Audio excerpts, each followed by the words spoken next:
Hey guys, it's Marshall from Going Gear. We're here in Las Vegas, SHOT Show 2012. We're here with Ron from Surefire. How you doing today, Ron? I'm great, Marshall. How are you? Pretty good. Knocking flashlights all over the place. That's okay. No worries. We took a look at some tactical products earlier. Now we're going to take a look at some handheld illumination. This first one we have right here is the Surefire Fury, the PX2. This is one we already stocked, so we're not going to go too deep into this. We have another video on this if you want to check that out. But we're going to start right here on the EB1T and go down. So let's go ahead and get that going. What we have here is the next generation of backup from Surefire.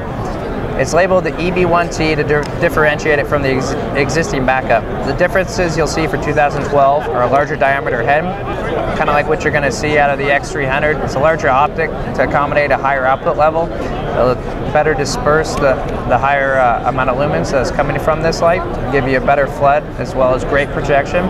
It's getting upgraded from 110 to 200 lumens, and it's going to feature a two-stage tactical tail cap, similar to the LX2. Push halfway for low output of 5 lumens, push all the way for 200. You said there's going to be a clicky version of this as well, right? Yeah, there'll be existing clicky version. It's going to have the larger head on it, same functionality as the existing backup.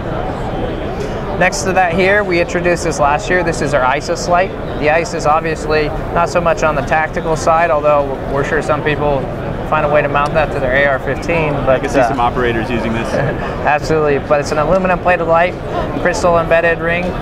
It's got a conductive switch on the back, similar to how your smartphone would function by touching the screen.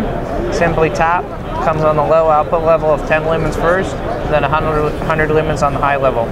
It's a rechargeable lithium-ion battery. Is this on the side? Simply plug it in, charge it up, you're good to go. It's not a removable battery, it doesn't take disposable. It's a rechargeable only light.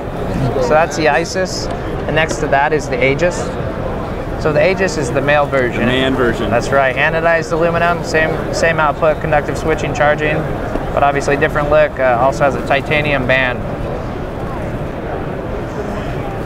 Here is the R1 Lawman. The R1 is going to be the first rechargeable flashlight that Surefire will release out of its new line. We showed them last year in a prototype form. These are the finished versions of it. The R1 is anticipated to release in April of this year, and then we'll have subsequent models afterwards. The great thing about the Lawman, other than it being the most compact size, it's going to have 700 lumens, which is getting close to the highest output lights that Surefire currently makes in a handheld format. It's going to have a rechargeable battery, but it's also dual fuel capable, meaning rechargeable lithium-ion battery with the barrel plug switch. But if it were to discharge in the field, you run out of battery, simply get the optional cradle that it comes with. Insert 2 disposable 1238 Surefire batteries, ones that everyone's familiar with for years and years. Continue to run your light until you have the ability to charge it again. 700 lumens on high, 40 on the low level. You have a momentary push button tail cap and a barrel switch on this, which activates constant on. You can also activate constant on by twisting the tail cap. And also a real cool thing about the Lawman is that it's going to be programmable. It's going to have 3 settings, one being high output only, one being high and low, and one featuring a strobing function. To program that, you would twist the tail cap to constant on, hold the barrel switch until it flickers, and that'll take you through to the next setting. Simply refer to your manual for the instructions on that. Next to that, we have the UBR Invictus. We released the Invictus last summer. This is simply the rechargeable version of it. Lithium-ion battery. The difference other than that is the 4-function tail cap. We debuted that at SHOT Show, but this is the new, improved, and essentially the finished model. It's got 360-degree sensitivity, push for momentary, and push to the side for constant on. Easy to disengage in a tactical situation. Just tap it, switch disengages, and you're good to go. That is really cool.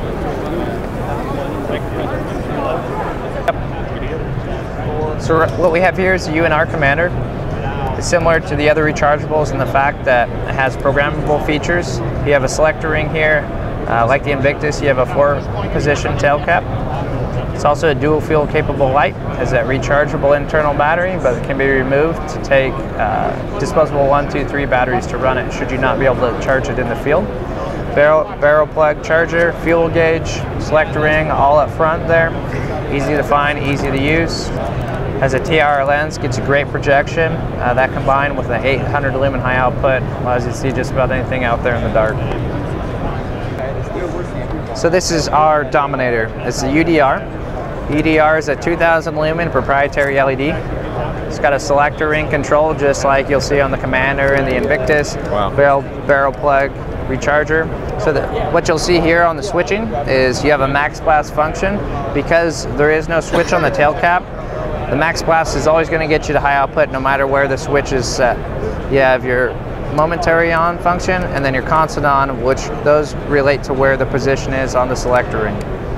Rechargeable lithium-ion battery, or also 12 disposable Surefire 123 batteries. 12. That's a lot of batteries. All right, Ron, thanks for your time. Thanks, Marshall. Thanks for coming by. Have a great shot show. You too.